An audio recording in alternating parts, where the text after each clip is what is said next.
All kinds of Cyclone athletics, including men's basketball, women's basketball, gymnastics, and wrestling, among your other headlines in Iowa State athletics. I'm Taylor Mankle here with Ben Olson to start off the show. We're going to start with men's basketball, who had a big win last night in Lubbock, Texas, overtime against the Red Raiders. And what are your first takeaways from this Big 12 road win, Ben?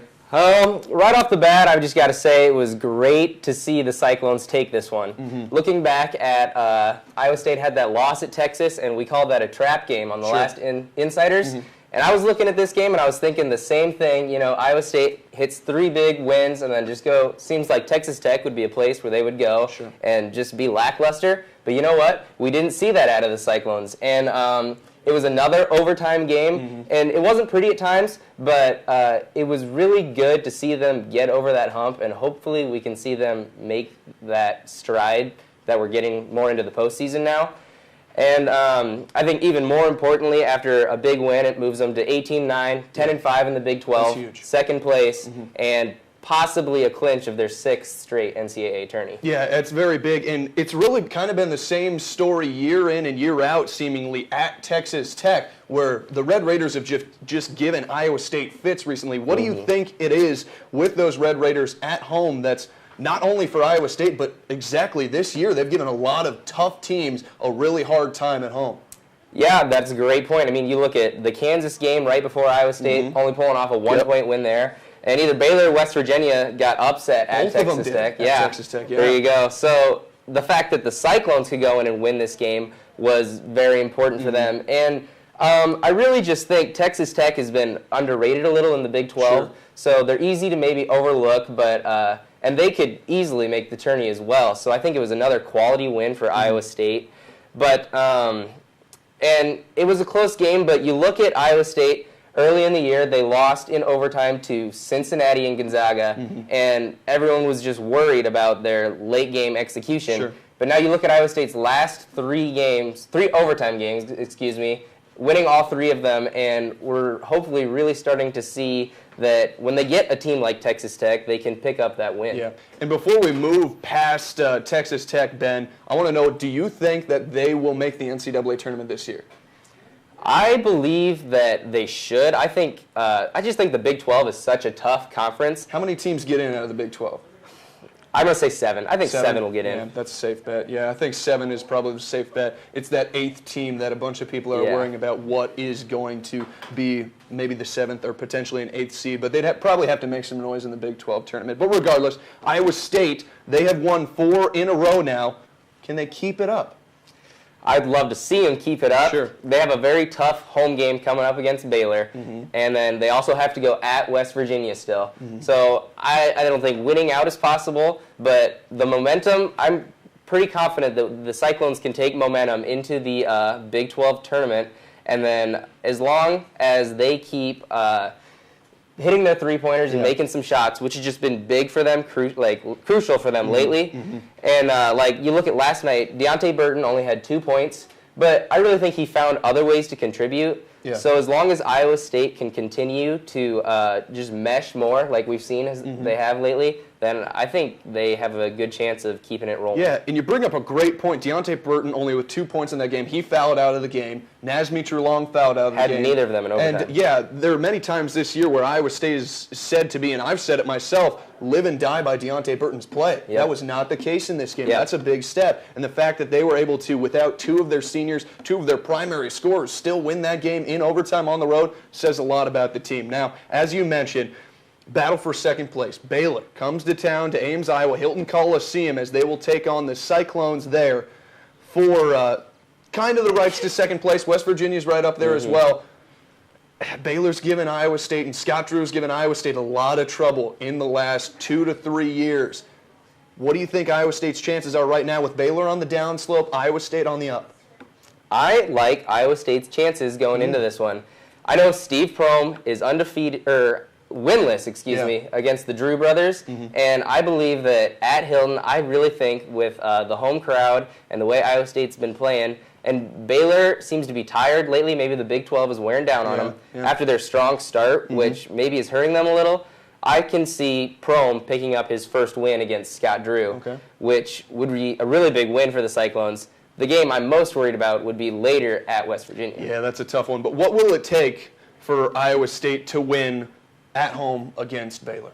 They're going to have to rebound better, and they're going to have to be making their threes. Yeah, I think that's crucial. I don't want to call them a live or die by the 3 team, but it's kind of getting there. Yeah. But when you have Matt and Naz, that's what works for them, and they just got to ride it maybe. Yeah, and they've been playing extremely well from beyond the arc this just recently, probably the last 4 or 5 games, specifically Naz and Matt, definitely kicking it up behind the arc. So I think that'll be a huge part to the game. And I do agree with you somehow. I don't know how against the size of Baylor they're going to do it, but somehow they got to rebound better in that game. They had chances in Waco. They had a huge chance to win that game. They had a shot to win it. Can they get it done at Hilton Coliseum? To be determined. But as you mentioned, West Virginia, an even tougher test coming up later on in the season, could potentially decide who's second in the Big 12. You've seen Iowa State earlier in the year against West Virginia at home in Hilton Coliseum. It didn't go so well. Do you think they stand a chance to take that second spot in the Big 12 standings? I know they stand a chance. I wish I could say that I'm confident that they would take it, but I could see more of a third. I'd love to see a third-place finish. Second would be great. The way West Virginia handled Iowa State, even at Hilton, and the fits that Iowa State has had on the road at West Virginia with the press just scares me. Yeah. But I think Iowa State should have a pretty good seed compared to last year in the Big 12 tournament. And with that being said, do you think they make a run in the Big 12 tournament? I could see them winning a couple games because, I mean, Hilton South always seems to work pretty well for the Cyclones. And you get down to the Big 12 tournament, and the top teams, the Baylors and the Kansases, seem to be a little worn down. Yeah. So I'm not ruling out a run in the Big 12 tournament for the Cyclones. And with the way they're playing now, what do you think about an NCAA tournament run? Because right now, what are they at? Right now, they're probably like a 7 seed in bracketology, roughly around there. I believe Joe Lenardi just had them at a 7 seed. Yeah, I think he bumped them up from a 9 to a 7. So they're currently faced off, and granted, all of this is with a grain of salt because anything could change. But currently against USC, I think, in their first matchup. So do you think they would be, or do you think they're playing well enough to make a potential run going further than one would usually do with the roster they have? These past 4 games, if Iowa State can play like that in the NCAA tournament, then I will be very pleased with their chances. But, of course, making predictions for March, it's a little early. But this team keeps drawing comparisons to maybe the 2001 Cyclones that won 5 road games as well. And, you know, that team was a 2 seed, of course, and we all know how that went. But with Iowa State having a higher seed this year, I feel like there's less pressure and they're more underdogs, which I feel like Iowa State always plays a bigger role as the underdog. No, I totally agree. And you mentioned that 2001 team, Tinsley's senior year, and you brought up the great question, which I want to get your take on. You've got Jamal Tinsley, the Magic Man, and then you got Monte Morris. Jamal had that 2001 senior season. Monte having the season he is having now. Who would you rather have? Monte Morris or Jamal Tinsley? For the fact that Monte has been here 4 years and I've gotten to see much more of him, I would take Monte Morris as my point guard. Tinsley had some great savvy, and he was an incredible ball handler. And if he had been at 4 years at Iowa State, I'm not sure who I would be able to pick. But Morris finally picked up his win at Kansas, and as Tinsley refers to, just another gym. They both won 5 road games. They're both just hard-fighting players, but I'm going to have to go with Morris on the edge in this one, strictly because he's more of a general, in my opinion. I see. I totally agree with you. I think Monte is more of a general, but I got to go Tinsley here. I think he's a more all-around player, obviously an NBA talent, played in the NBA for 10-plus years. The things he could do on the offensive end of the court and defense, I think he was a better on-ball defender than Monte is, stealing the ball and all that kind of stuff. And he won twice in Fog Allen. So that is true. That's Undefeated. Another caveat. Undefeated. So Jamal, I'd have to go the opposite way, go Jamal Tinsley, but he's a man after my heart, I'll tell you what. Both great players. Both fantastic players, and Iowa State has been lucky to have them. And that's all we've got for men's basketball here on Cyclone InCYders. We're going to take a quick break, and then we're going to come back with Laurel Feakes. She'll be with me, and we're going to talk some women's basketball right after this. Stay tuned.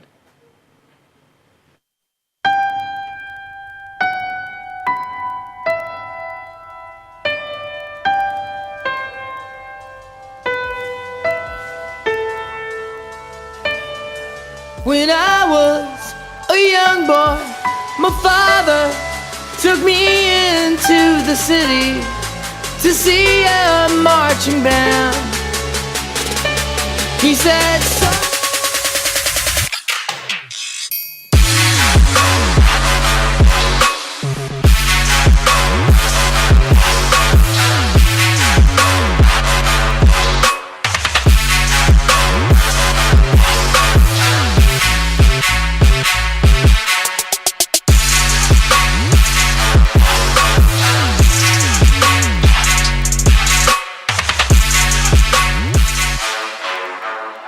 Tune into the Midweek Roundup with me, your host, Michael Morrell. I'm Jacob Lee.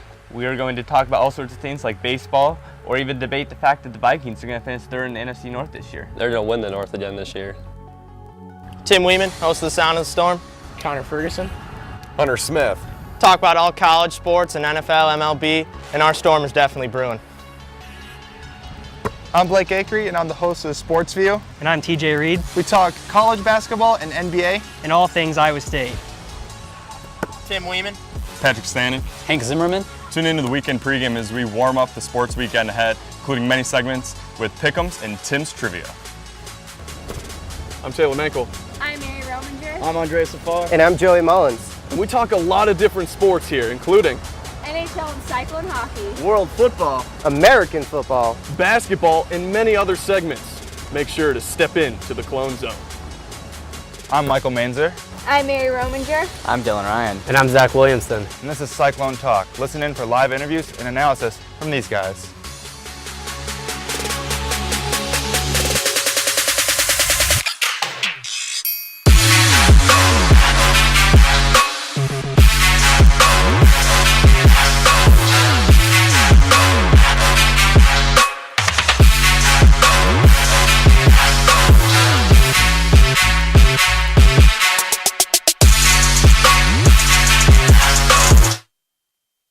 Welcome back to Cyclone InCYders. I'm Taylor Mankle, welcoming you back into our women's basketball segment as we've got Laurel Feakes here joining me at the desk to break down some Cyclone women's basketball. And let's start off by breaking down why Iowa State has been so successful as of late as they try to make their NCAA tournament push towards the later half of this season. I think a lot of that has been propelled by the big three, if you will. Yeah, the big three. Tell us about it. You know, Fenley's always talking about the big three. You know, the three big starters: Jada Buckley, Shauna Johnson, Bridget Carlton.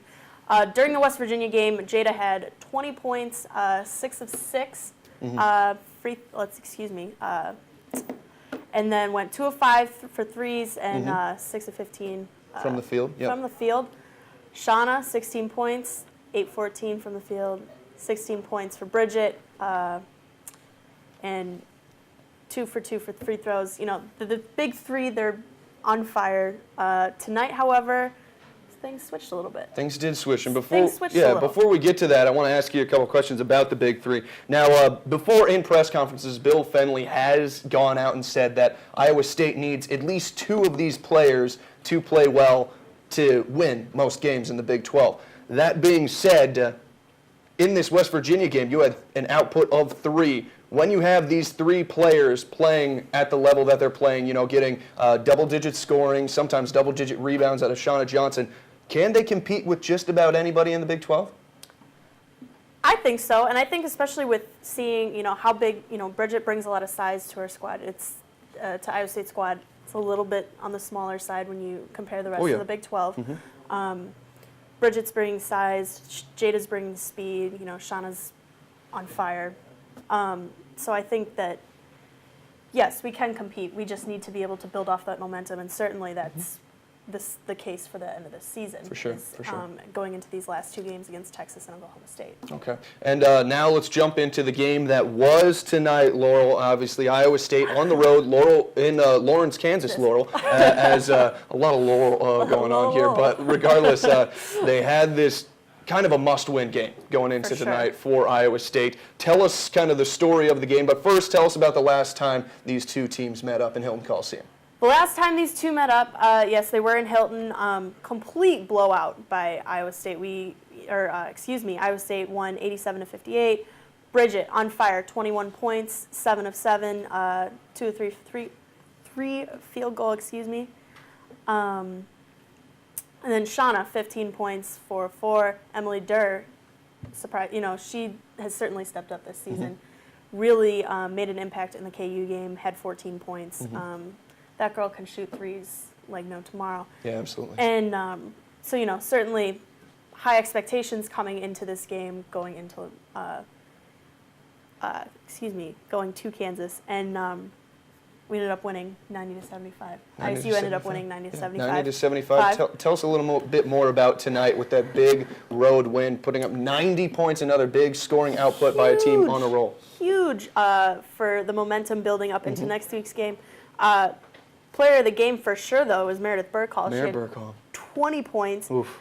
8 of 11 from the field, 4 of 5 on the line, 8 rebounds. The girl's on fire. And then, you got Shauna Johnson with 18, Jada Buckley with 14, Emily Durr with 17. Emily Durr also grabbing 8 rebounds.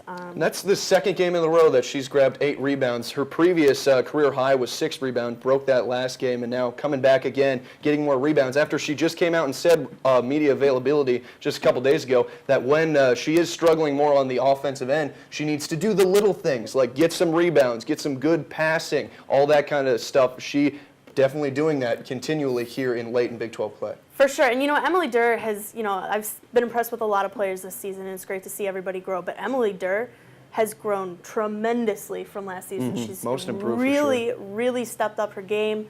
Last season, she only started 2 games. And as of tonight, now she's started 10 this season. Before tonight's game, she was averaging 21.6 points a game for this season. She's really stepped it up, and it's been interesting to watch her kind of take on a new leadership role. Yeah, it is a lot different role for Durr right now. And it's cool to see her kind of step up when you see some of these seniors leaving. Yeah, absolutely, and she will be at a very, her and Jada will be at a very high place next year, and she's already stepping up that leadership role. She's been here for a while, and of course, stepping into that starting lineup has definitely made a difference for this Cyclone team. Now let's talk a little bit more about Meredith Burkhall tonight, having a fantastic night at Kansas, and that's really a team that Mare should have a good game. Kansas, one of the other Big 12 teams that really doesn't have the size that, a Texas or a Baylor or even an Oklahoma have against Iowa State. So Iowa State, Meredith Burkhall, able to take advantage, 8 of 11 shooting on this night. What do you think about Iowa State's play when they're playing teams more similar to their size? Does that give them a stark advantage, as we saw tonight with another big blowout win? I think so, and especially coming up with, we have Bridget and we have Meredith with the size, but it's easier for them to just, I feel like, get confidence around a team that's maybe more their size.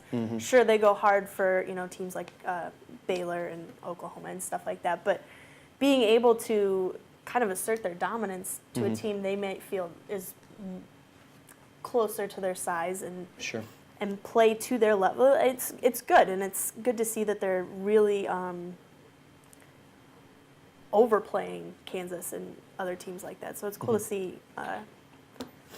their size really take a factor and play to that. Yeah, for sure. And now, after tonight's victory for Iowa State, they've got 2 more games. One of them is a very tough one. The next one coming up is going to be that's at Texas, Austin, Texas, number 6 team in the nation, who just dropped a game last night to Baylor. Baylor, the number 4 team in the nation. That one was in Austin, a very tough game where Texas at times had a lead as high as 10 points. And they had knocked off Baylor just about a week prior to that. So playing very well as of late. It's going to be a tough one, hard place to play.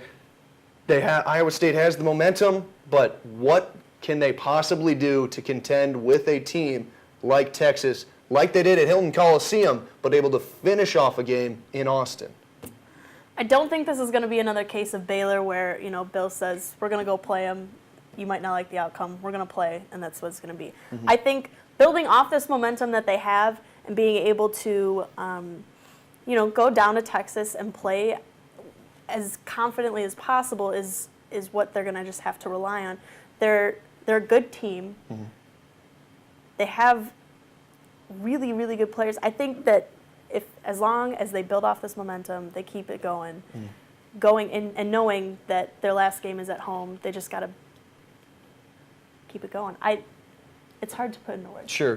And that last home game will be Okie State. That will be senior night, all that kind of stuff at Hilton Coliseum. Last game of the year. A lot of emotions going out through that game. And Iowa State had a very tight game in Stillwater earlier in the year against Okie State, like they did against Texas earlier in the year. That was at home, however. So flip-flopping there. The big question is, as Iowa State tries to make their run to the NCAA tournament, of these last 2 games, how many do they have to win both of them to get into the NCAA tournament? Can they go 1-1? And maybe do they have to upset Texas? What do they need to do to get into the NCAA tournament with the resume they have right now, Laurel?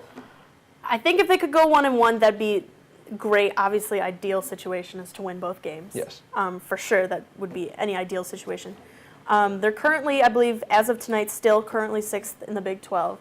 If they go 1-1, they would really have to amp it up during Big 12 tournament time. Okay. So you've got the caveat: if they go 1-1, they probably have to win one or two. They really need to amp it up during the Big 12 tournament. If they go 1-1, if they end up beating Texas and are able to beat Okie State, then I think that certainly helps put them in the situation where if the Big 12 tournament does not go as planned, they can kind of rely on the fact that they beat the number 6 team. Yeah, absolutely. That's always something you can hang your hat on. Definitely be a resume booster, but a very tough game regardless. And we are going to now take a look at a different sport here. We're going to switch over to gymnastics, as our own Mary Rominger was at the gymnastics tri-meet last Friday in Hilton Coliseum as Iowa State took on Gustavus Adolphus and Illinois State. Take it away, Mary. Welcome into Hilton Coliseum. The Iowa State gymnastics team went head-to-head in Friday's tri-meet against Gustavus Adolphus and Illinois State. The key to Friday's matchup for Iowa State was to put more of a focus on their landings, as in previous meets that had been a trouble area. Heading into the vault, Courtney Middlecoop, Kelsey Paz, Kelly Martin, MJ Johnson, Haley Young, and Megan Sievers all represented Iowa State, where Sievers and Young tied with 9.850s. And the Cyclones finished the event with a 48.875 to take the early lead. Next on the uneven bars, Paz, Johnson, Sievers, Hillary Green, and Brianna Ledesma showcased great performances, but it was Ledesma who led the Cyclones with a 9.825 to close out the second rotation with a total of 48.975. Moving on to the third round on the balance beam, Haley Young continued to outdo the competition and finished the beam with a 9.9. And to finish off the meet, the Cyclones took on the floor, where Haley Young scored a 9.875 to then take first place in the all-arounds. And thank you, Mary, again, as Iowa State was able to win that tri-meet. And that was their final meet of the season. Sad to see them won't be at Hilton anymore, but they are still primed to make a run here late in their season and potentially make, as a team, regionals for the first time in a long time. That team's looking very well. I'm Taylor Mankle here back on Cyclone InCYders, joined by Garrett Kroeger as we're switching sports again. We're going to talk some wrestling as, man, hasn't been the best season. Oh, God. For Iowa State wrestling. They've been pretty terrible this year. And that's being nice. Yeah, he's being honest with it. And that's nice. That was highlighted by last match at Hilton Coliseum. Ooh, yeah. End the season against Minnesota. Oof, it was rough out there. It was rough out there. Iowa State lost 40-7 to Minnesota. And this is not like a typical strong Minnesota wrestling team, because Minnesota is known to be one of the better, wrestling teams in the nation. This is a very kind of decent Minnesota wrestling team. It's not kind of the national, run-of-the-mill Minnesota wrestling team. This would be considered one of the worst in years type of wrestling. But yet, Iowa State still lost 40-7, which is the worst home loss in school history. And the recent worst home loss in school history happened a month ago against Oklahoma State. So it's been a terrible season for Cyclone wrestling. They've had two of their worst losses at home. Yep. Both happened this season. So obviously, people were calling for change. Yes, a lot of people were calling for change. Iowa State, known as historically one of the best wrestling programs in the nation. They wanted to get back on that level. Sadly, had to see Kevin Jackson go. Yep. A fantastic guy, a really good people person. It was great to have him on the athletic staff for the time that we did. But regardless, a new change of the tide. He'll finish out the season, but in this recent weeks, there has been a new coach hired for the future of Iowa State wrestling. There has, and his name is Kevin Dresser. He is used to coach Virginia Tech now because he has left since he took the Iowa State job. They want to be as a distraction for the Hokies. Sure. And he is an Iowa dude. He is from Humboldt, Iowa. He wrestled at the University of Iowa, which, like, granted, is not like the greatest thing for Cyclone fans. Yeah, there's just been so much crisscross between the coaches already. Yeah, so it's not like a big thing, but the dude knows how to win, though. Kevin Dresser, as an individual wrestler at Iowa, just a fun fact, he was a national champion. So, and he's a Dan Gable disciple. So that's showing you. And Dan Gable's one heck of a coach, people. Like probably the greatest coach ever to coach wrestling. And so at Virginia Tech, really built that program into a national powerhouse. Replaced Tom Brands, who now is the Iowa coach, and they hate each other, which we'll get to there. But just to talk about his accolades here, last few years, last year as the head coach for Virginia Tech, led them to number 4 overall in the NCAAs, which is the highest place they've ever finished in school history. He was also the 2016 Wrestling Coach of the Year. Also, 9 out of his first 10 seasons, he's had at least one wrestler win an ACC title. Wow. I believe he went like 150 and like 51 at like Virginia Tech. And that's impressive. Yes, and he knows how to recruit as well. In 2013, he had the number 2 recruiting class, which is very impressive for a place like Virginia Tech. And like the list goes on how good he was. He's had at least 2 ACC regular season championships. And the last 2 years, they've won the dual championships in the ACC as well. So now you mentioned recruiting, how he's a good recruiter. How is he going to affect this recruiting class coming in for Iowa State, as it was a good one shaping up to be? It was shaping up to be a great one, actually, one of the best in the nation. When KJ announced, Kevin Jackson, sorry about that, his nickname is KJ. Kevin Jackson announced that he was resigning. Some recruits decided to leave.